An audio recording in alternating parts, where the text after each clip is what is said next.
Hello hi and नमस्ते। म रोशन चौधरी फेरि यो हप्ता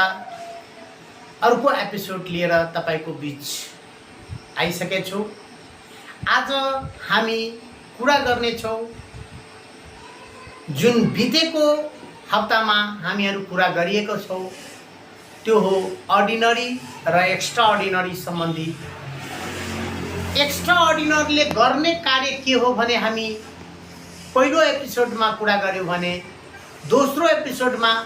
अर्डिनरी र एक्स्ट्रा अर्डिनरी बीच फरक हामीहरूले पाए कि अर्डिनरी व्यक्तिले र एक्स्ट्रा अर्डिनरी व्यक्तिले के काम गर्दो रहेछ र त्यसभित्र तपाईहरूले के पर्नुहुन्छ, कुन व्यक्ति अर्डिनरी र कुन व्यक्ति एक्स्ट्रा अर्डिनरीमा पर्नुहुन्छ भन्ने कुराहरू हामी जिज्ञासा गरेका छौँ। यस हप्ता हामी कुरा गर्नेछौँ कि why extraordinary people get success, यानी एक्स्ट्रा अर्डिनरी पर्सनले नै जीवनमा सफलता पाउँछ। वाइ भन्न खोजेको जुन असाधारण मानिसहरूले सफलता पाउनुको पछाडि सामान्यतया धेरै कारकहरू देखा परेका हुन्छन् र ती असाधारण व्यक्तिले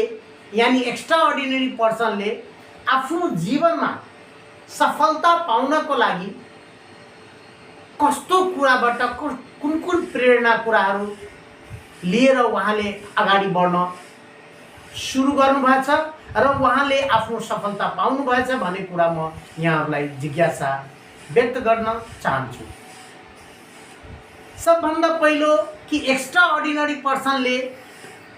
पहिलो काम त गहिरो एकाग्रता यानी डीप